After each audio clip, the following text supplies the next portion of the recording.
Hello मेरे प्यारे दोस्तों, कैसे हैं आप सभी लोग। उम्मीद है आप सभी लोग बहुत ही अच्छे होंगे, स्वस्थ होंगे, कुशल होंगे। कहानी के लिए मेरे चैनल को सब्सक्राइब कीजिए, कहानी को लाइक और शेयर ज़रूर कीजिएगा। और कहानी कैसी लगी प्लीज़ कमेंट बॉक्स में ज़रूर बताइएगा। कहानी को लेकर कोई भी राय या सुझाव हो वो भी कमेंट बॉक्स में ज़रूर दीजिएगा। तो शुरू करते हैं हम आज की अपनी कहानी। विभा और वैभव के विवाह को मुश्किल से 5 वर्ष ही हुए थे कि दोनों के मध्य वैचारिक मतभेद इतना बढ़ गया कि नौबत तलाक तक आ पहुंची।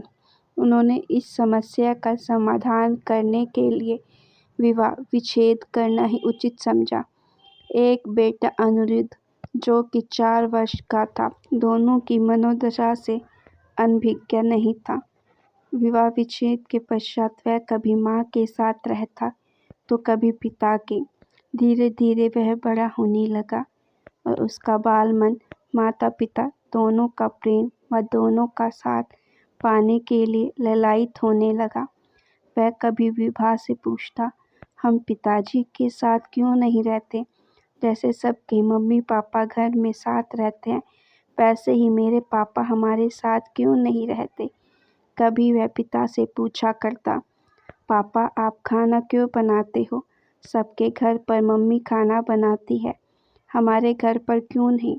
उसके हृदयस्पर्शी प्रश्नों को सुनकर दोनों निशब्द रह जाते। उत्तर भी क्या देते। दोनों के बीच दूरियां जो इतनी बढ़ गई थी कि उन्हें पाटना अब नामुमकिन ही था। अनिरुद्ध का जन्मदिन निकट आ रहा था। विवाह विच्छेद के पश्चात अनिरुद्ध बारी बारी से दोनों के साथ अपना जन्मदिन मनाता था, कभी पिता के पास तो कभी माँ के पास। इसी तरीके से जीवन चल रहा था। अनिरुद्ध हमेशा अपने ईश्वर से यही मांगता था कि काश उसके माता पिता भी एक साथ मिलकर उसके साथ रहे। एक दिन विभा अनिरुद्ध को मॉल में लेकर गई और उसे आकर्षक उपहार दिखाए। अपने जन्मदिन के लिए कोई तोहफा पसंद कर लो, विभा ने खुश होते हुए अनिरुद्ध से कहा। किंतु अनिरुद्ध के चेहरे पर इतने महंगे महंगे उपहार देखकर भी मुस्कान न आ सकी। अब विभा ने खींचते हुए कहा, आखिर तुम्हें क्या चाहिए? अनिरुद्ध ने धीरे से कहा, पापा। इस वाक्य के बाद विभा रात भर सो न सकी। अनिरुद्ध की यह चाह वह पूरी तो करना चाहती थी, किंतु बीच में विभा का अहम आ जाता था। आखिर तलाक की मांग भी तो उसने ही की थी। वह वैभव के माता पिता के साथ नहीं रहना चाहती थी। वैभव को अपने परिवार के साथ रहना था, किंतु विभा को उस छोटे से शहर में, उस छोटे से मकान में घुटन होती थी। वह तो हमेशा ऊंचे सपने देखती आई है। वह हॉस्टल में पली बड़ी लड़की थी। आखिर कैसे अपने सपनों के आकाश को छोटा करके घर की 4 दीवारी में कैद होना स्वीकार कर लेती।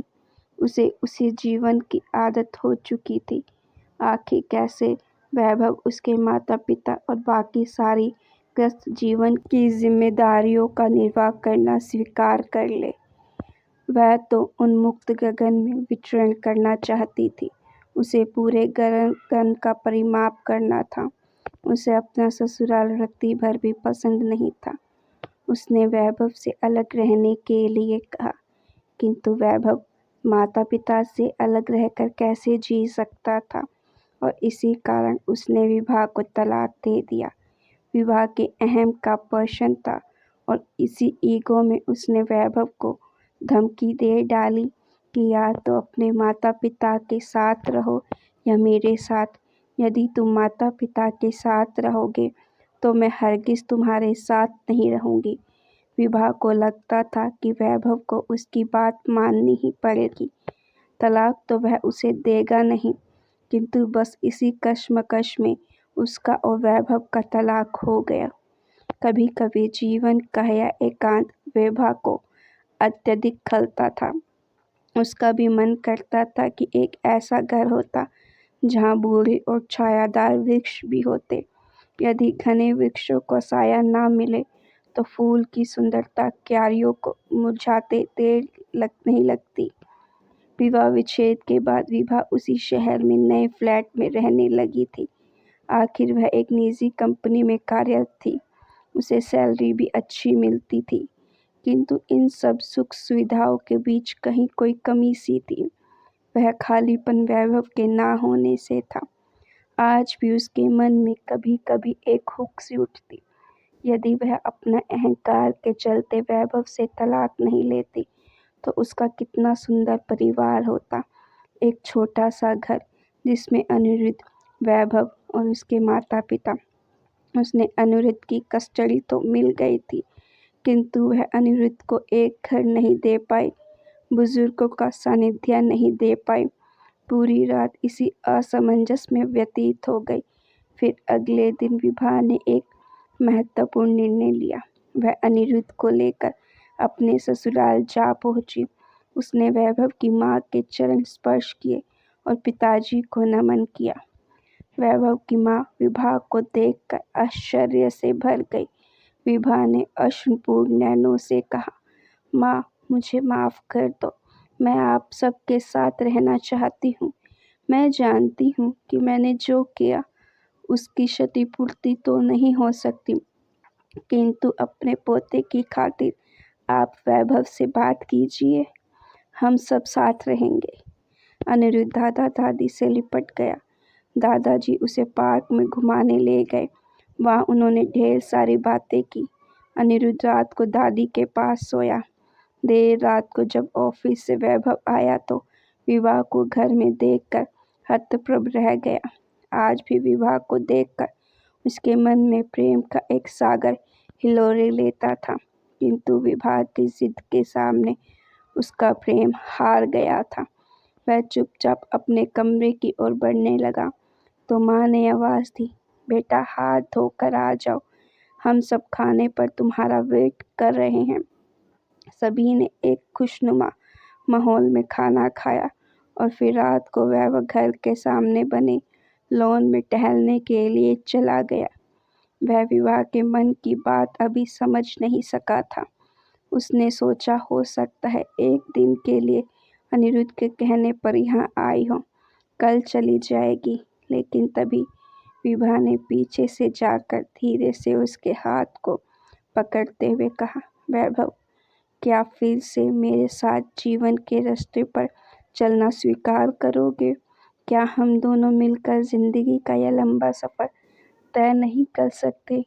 अब मुझसे और अकेला नहीं जिया जाता। मैं माँ बाबूजी के साथ इसी घर में रहूंगी। तुमसे बिछड़ कर ही मुझे इस बात का एहसास हुआ कि मेरे जीवन में तुम्हारी उपस्थिति का क्या मूल्य था। दोनों के आंसुओं से सारे गिले शिकवे मानो धुल गए और फिर वैभव ने विभा को अपने सीने से लगा लिया। वैभव की धड़कनें जैसे विभा के निर्णय को सहमति प्रदान कर रही थी। फिर अनिरुद्ध के जन्मदिन की तैयारी चलने लगी। अनिरुद्ध भी इस अपने जन्मदिन पर बहुत ज़्यादा प्रसन्न नजर आ रहा था। आखिर उसका सबसे पसंदीदा उपहार जो मिल गया था।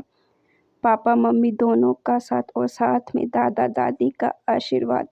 जन्मदिन की खुशियों में बढ़ोतरी हो गई। तो गाइज़, अगर आपको स्टोरी पसंद आई हो तो प्लीज़ स्टोरी को लाइक ज़रूर करें, मेरे चैनल को सब्सक्राइब भी करें।